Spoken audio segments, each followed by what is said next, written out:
Namaskar. A warm welcome to World News and Indian Perspective on All India Radio. This is Renuka bringing glimpses of the major developments of the day from across the globe.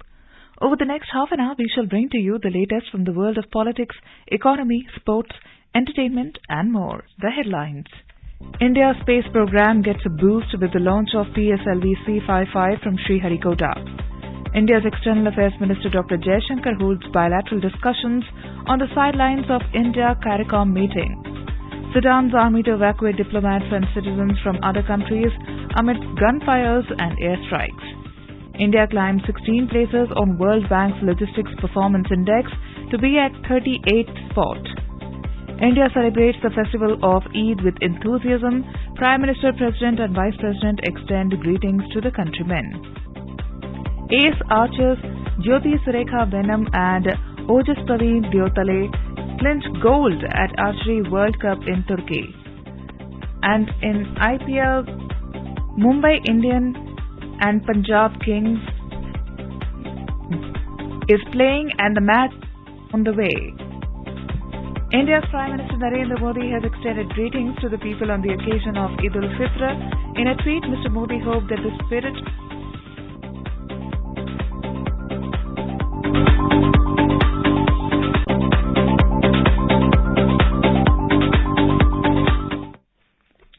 India's Prime Minister Narendra Modi has extended greetings to the people on the occasion of Eid al-Fitr.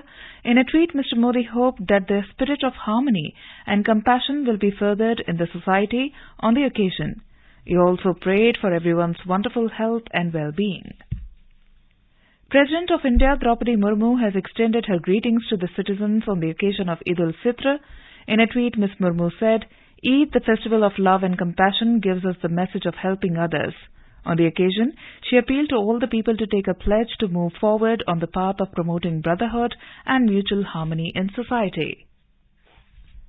Indian Vice President Jagdeep Dhankar has extended greetings and good wishes on the joyous occasion of Eid al-Fitr. In a tweet, he said, "Marking the end of the holy month of Ramzan, Eid al-Fitr is an auspicious occasion to come together for celebration and to share our happiness with one another."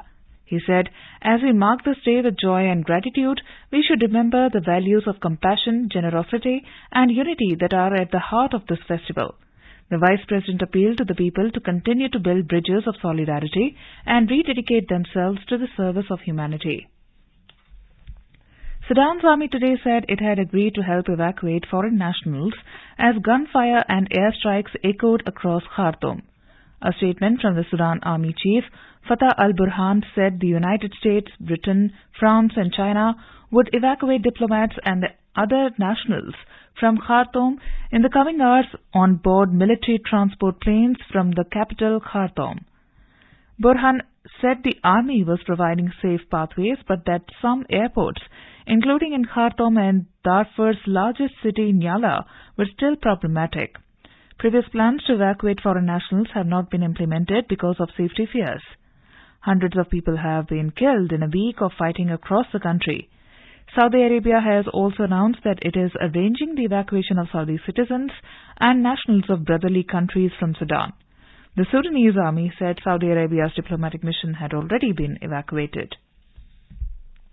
The Indian Space Research Organisation, ISRO, successfully launched the Polar Satellite Launch Vehicle C-55 PSLV C-55 mission carrying 2 Singaporean satellites from Satish Dhawan Space Centre at Sriharikota in Andhra Pradesh on afternoon.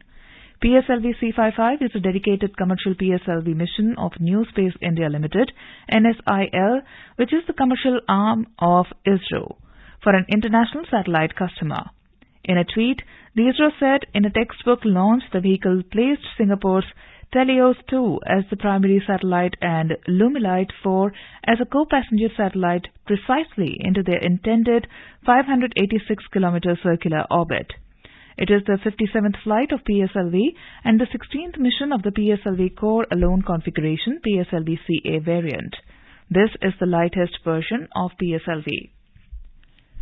On the occasion of International Earth Day, Prime Minister Narendra Modi has lauded all those working to make our planet better.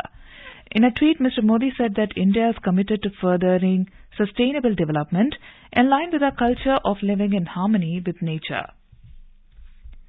This is All India Radio giving you the world news. And now we bring you the G20 roundup for the past and upcoming week. G20 India 2023. One Earth, one family, one future.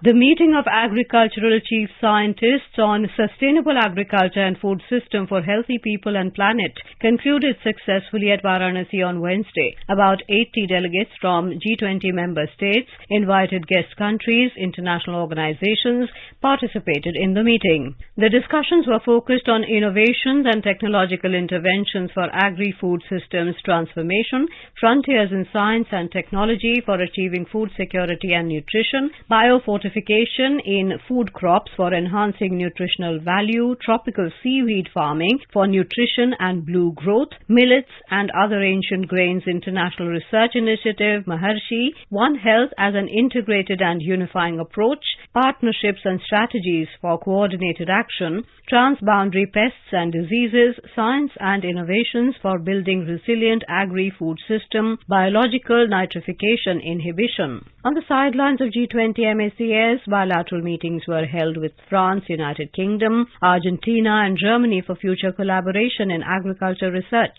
A bilateral meeting was also held with Food and Agriculture Organization, Rome, Italy. Indo-German bilateral meeting discussed to address the challenges of food loss and waste prevention, targeting SAARC region. The second Digital Economy Working Group meeting, DEWG 17th to 19th April, concluded on Wednesday at Hyderabad. The meeting was attended by 81 foreign delegates from G20 members, 8 guest countries, 5 international organizations, and 1 regional organization. To bring coherence among the various working groups and parallel tracks of G20, the respective leads from GPFI and the Health WG also presented their progress and linkage with DEWG. DPI initiatives, especially related to financial inclusion and universal digital healthcare and their impacts in India, were highlighted. The third in-person meeting of Digital Economy Working Group is planned in the month of June 2023 at Pune, Maharashtra. The second Health Working Group meeting under G20 India presidency was held during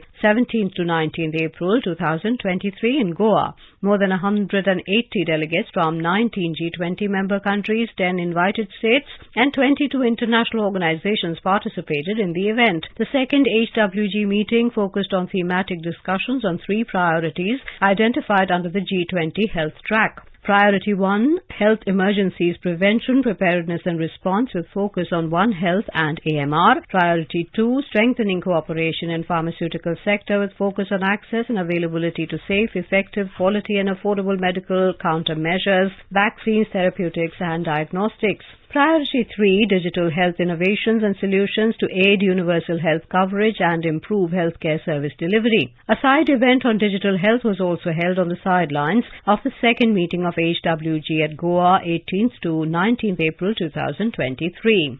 The Culture Working Group CWG under India's G20 presidency in association with UNESCO as the knowledge partner organized a global thematic webinar on the promotion of cultural and creative industries and creative economy. This webinar was the third in a series of 4 that focus on the priority areas as articulated by the CWG. The aim of the webinar was to foster an inclusive dialogue and facilitate an in-depth discussion from an expert-driven perspective. The webinar was held from 12:30 p.m. to 8:30 p.m. IST on the 19th of April. It witnessed fruitful discussions and sharing of best practices on promotion of cultural and creative industries and creative economy, bringing together 43 experts from 28 countries, including G20 members and guest nations, as well as 13 international organizations and relevant institutions. A consolidated report of the 4 global thematic webinars will be produced and shared with G20 members, guest nations and international organizations at the 3rd CWG meeting due in Hampi, Karnataka from the 15th of July to the 18th of July 2023.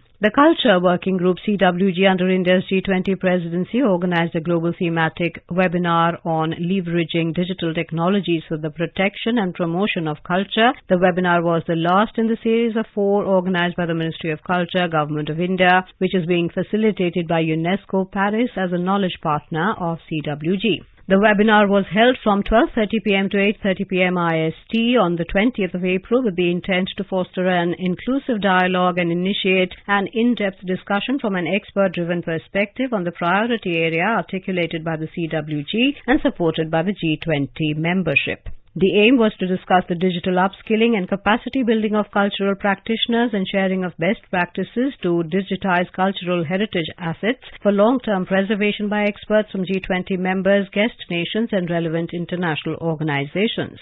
The webinar was moderated by representatives from ICOM, ICOMOS and UNITAR with expertise on the topic. It was also live-streamed on the YouTube channel of UNESCO. The previous global thematic webinars on Priority 1, 2 and 3 were conducted on the 28th of March, 13th and 19th of April, respectively. A 2-day G20 conference on the Research, Innovation and Initiatives Assembly RIIG on eco-innovations for energy transition was held in Dharamshala from the 19th to the 20th of April. During the conference, deliberations were held on sharing best practices and policy models of G20 countries for sustainable energy transition. It was decided to prioritize transition from fossil fuel consumption. 29 foreign delegates and 30 Indian experts and invitees from various scientific departments and organizations of Government of India participated in the conference. The discussions were based on topics like smart energy transformation, storage and management, mission-driven research in sustainable energy transitions, policy frameworks for research and innovation in carbon-neutral energy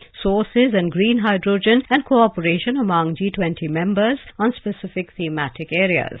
Secretary Higher Education Shri K. Sanjay Murthy, Secretary Ministry of Skill Development and Entrepreneurship Shri Atul Kumar Tiwari and Secretary Department of School Education and Literacy Ministry of Education Shri Sanjay Kumar held a curtain raiser press conference on Monday, the 17th of April regarding the upcoming 3rd Education Working Group meeting and precursory events in Bhubaneswar. Mr. Murthy informed that the 3rd meeting of the Education Working Group will be held in Bhubaneswar from April 27 to 28, 2023 and the precursor events to the G20 Education Working Group meetings would be held from April 23 to 26, 2023. A special exhibition on the theme of Future of Work will be organized and will be open to public between April 23rd to 25 and then on April 27th and 28th. The programs under the Education Working Group, selection of themes and ensuring reach to the youth of the country are being led by the vision and guidance of the Union Minister for Education and Skill Development and Entrepreneurship, Shri Dharmendra Pradhan. Precursor events are being organized throughout the state.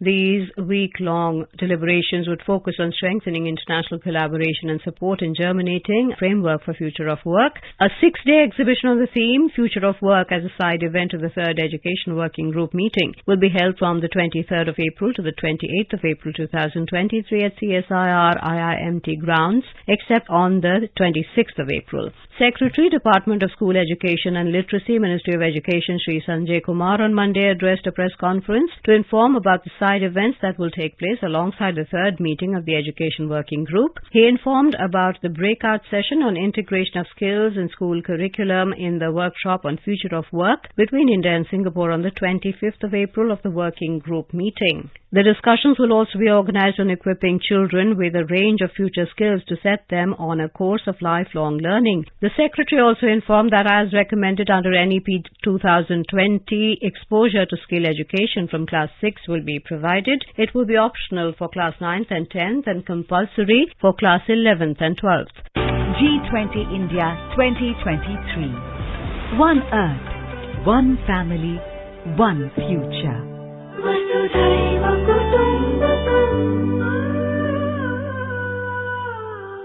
India has reached the 38th spot on World Bank's Logistics Performance Index. In 2014, India was ranked 54th. It climbed 16 places from 2014 to 2022. Prime Minister Narendra Modi termed it an encouraging trend, powered by government reforms and focus on improving logistics infrastructure. In a tweet, he said these gains will reduce costs and make countries' businesses more competitive. The Health and Family Welfare Ministry will organize the Asia-Pacific Leaders Conclave on Malaria Elimination in New Delhi on Monday.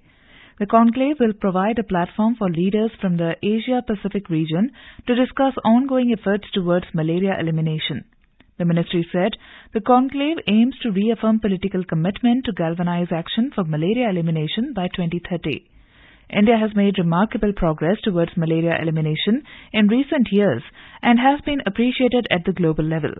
Among the 11 countries that are part of the World Health Organization's High Burden to High Impact initiative, only India has reported a decline in malaria cases during the height of the COVID-19 pandemic. Malaria cases have dropped by over 85% and deaths also dropped by over 83% from 2014 to 2022. And now in today's Hotspot section, we bring you a discussion on India's SCO presidency in conversation with Ashok Sajanhar, former ambassador and moderator Sonu Sood.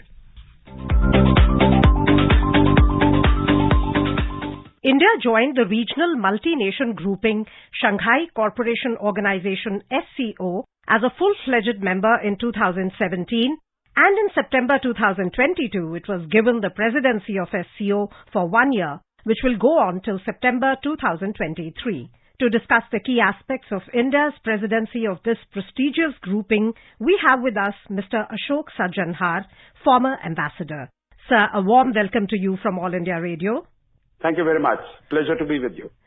Sir, to begin the discussion, can you tell us about the significance of India's membership in the SCO and India's priority areas during this 1 year presidency period? How important is this presidency for India? India became a member of this organization in 2017. We had become an observer to this organization in 2005. And as you can see, it took us about 12 years because of a variety of geopolitical reasons, which I'll not go into right now.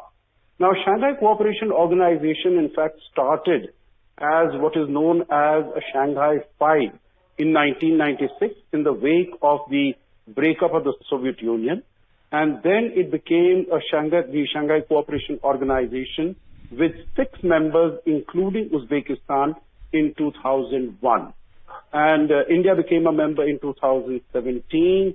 There are 2 major standing bodies of the Shanghai Cooperation Organization. One is in terms of the meeting of the prime ministers of all the countries that are members. Currently, there are 8 members. There are 4 members from Central Asia, that is Kazakhstan, Tajikistan, Kyrgyzstan, and Uzbekistan. There are 2 more, that is Russia and China. These are the original 6 members, and then India and Pakistan became members in 2017. That makes it 8, and this year, when India hosts the summit of the SCO, Iran will also be joining. So this is very briefly the evolution, how the SCO has evolved over the last 20 years or so. As far as India is concerned, this region is the Central Asian region, is what we term as our extended neighborhood. Now, because we do not have any geographically contiguous borders with any of the countries in Central Asia, our relations, although in the past they have been extremely vibrant and dynamic, but after the independence of these countries on the breakup of the Soviet Union in 1991, we have not been able to have these very active, dynamic relations.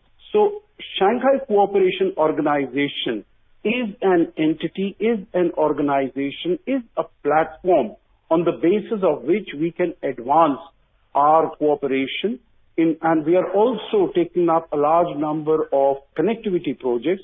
And finally, I would say this region, Central Asian region, is extremely rich in natural resources, in oil and gas, in which India is deficient, and India needs these fossil fuels. So if we can make some way of transporting these energy resources to India, that will also be extremely helpful for us. Sir, India is simultaneously holding presidency of both G20 and SCO. Does this reflect India's rising stature on the global arena? The world has great hopes and expectations from India at this stage, because we have found that over the last 3 years, particularly, when whether it was the pandemic or it is the Russia-Ukraine conflict. India has acquitted itself very creditably. It is become the fifth largest economy in the world. It is the fastest growing major economy. And also, as the presidency of G20, India has taken upon its shoulders the mantle of projecting the voice of the Global South. India organized the Voice of the Global South Summit, in which about 125 countries participated. So I think this is something that none of the other G20 presidencies have done. And so I think there is a much greater hope, much greater expectation, because even in Bali last year in November, it was India's formulation which allowed the G20 members to come on the same platform to have a consensus Bali resolution. But at this time, the war between Russia and Ukraine is getting even more fierce. The world is becoming even more polarized. So the world is really looking at India to find a way out of this and to get a solution to some of the major problems that the world is confronting. In fact, you spoke about the pandemic, sir, as one of the major problems which the world has faced in the recent past. And India actually took this adversity as an opportunity, and we have seen our digital public infrastructure really growing by leaps and bounds and leading to good governance in the country, and it's really reached every nook and corner of the country. Do you feel that in terms of digital public infrastructure also, India can take a leadership role not only in the SCO countries but on the global level also to help other countries also develop similar infrastructures? No, absolutely. You're very right. And I think that India has already taken these steps. You would recall that when India came up with the CoWIN platform in terms of vaccination, then the Prime Minister had offered it and he had termed it as a global good. And this was offered to as many countries as possible, even in terms of the UPI or the RuPay, in terms of the unified payment interface. That also, because as it is mentioned now, about 40% of the financial transactions that take place digitally, they are taking place in India. So India has offered its facilities, whether it is in the area of providing the financial inclusion in terms of opening of 500 million accounts in the farthest corners of the country. And I think this is what has really impressed the world, as the managing director of the International Monetary Fund, Kristalina Georgieva, said that while outside everywhere else there is darkness, there is gloom, there is despair, India is a shining light in that. And also the fact that in the middle of all these crises, India has been able to take very many reform programs, like you just mentioned, in terms of digitization. So we have been able to deal with these, whether it is food shortages that have happened the world over. We have been able to supply food grains to more than 800 million people from our country, in our country from April 2020 onwards, and also being able to supply food to other countries which have been in dire need, like Egypt and others, because of the shortages that have been brought in by the Russia-Ukraine conflict. Ashokji, thank you so much for talking to us about the presidency of India of SCO and the various aspects related to it, unraveling the complexities related to it. Thank you very much. It's always a pleasure.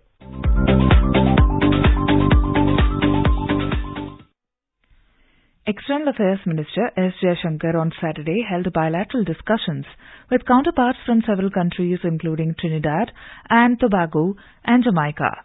During the meetings, discussions included topics ranging from renewable energy, digital transformation, and reformed multilateralism to International Solar Alliance ISA.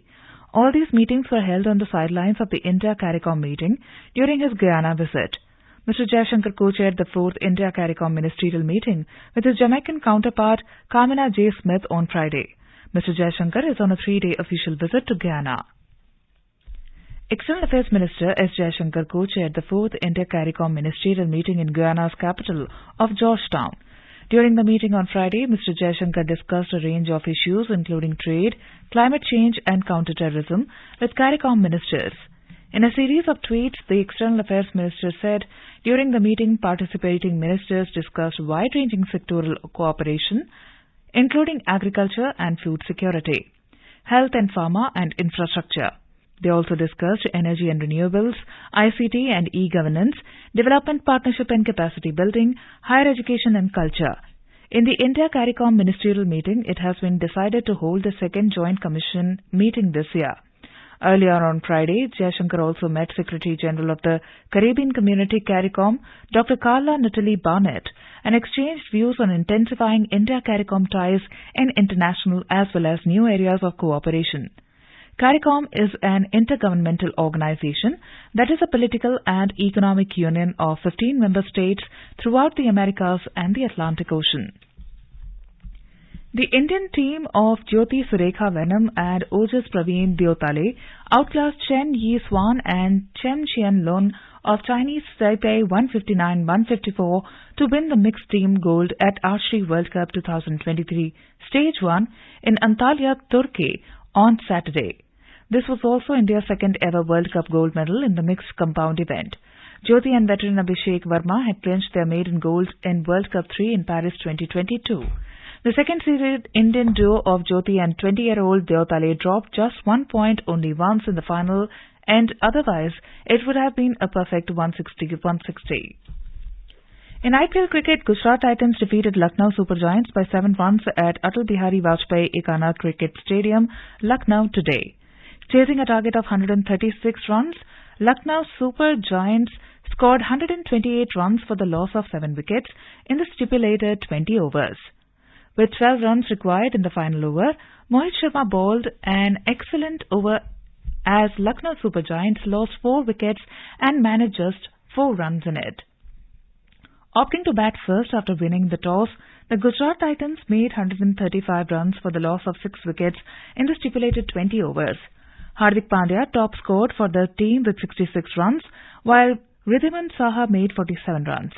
For Lucknow Super Giants, Krunal Pandya and Marcus Stoinis took 2 wickets each. The other match of the evening between Mumbai Indians and Punjab Kings at Wankhede Stadium, Mumbai is underway. Chasing a target of 215 runs, Mumbai Indians were 159 for 3 in 15.3 overs when reports last came in. Put into bat, Punjab Kings scored 214 runs for the loss of 8 wickets in the stipulated 20 overs. For Punjab Kings, Sam Curran top scored with 55 runs while Harpreet Bhatia made 41 runs. Kamrun Green and Piyush Chawla took 2 wickets each. And now a quick look at the headlines once again. India's space program gets a boost with the launch of PSLV C-55 from Sriharikota. India's External Affairs Minister Dr. Jaishankar holds bilateral discussion on the sidelines of India-CARICOM meeting. Sudan's army to evacuate diplomats and citizens from other countries amidst gunfires and airstrikes. India climbed 16 places on World Bank's Logistics Performance Index to be at 38th spot. India celebrates the festival of Eid with enthusiasm. Prime Minister, President and Vice President extended greetings to the countrymen. Ace archers Jyoti Surekha Venom and Ojas Praveen Deotale clinched gold at Archery World Cup in Turkey. And in IPL match, Mumbai Indians and Punjab Kings are playing and the match is underway. And now before we end, let us listen to Mahatma Gandhi's favorite bhajan Vaishnav Jan by artists from Afghanistan.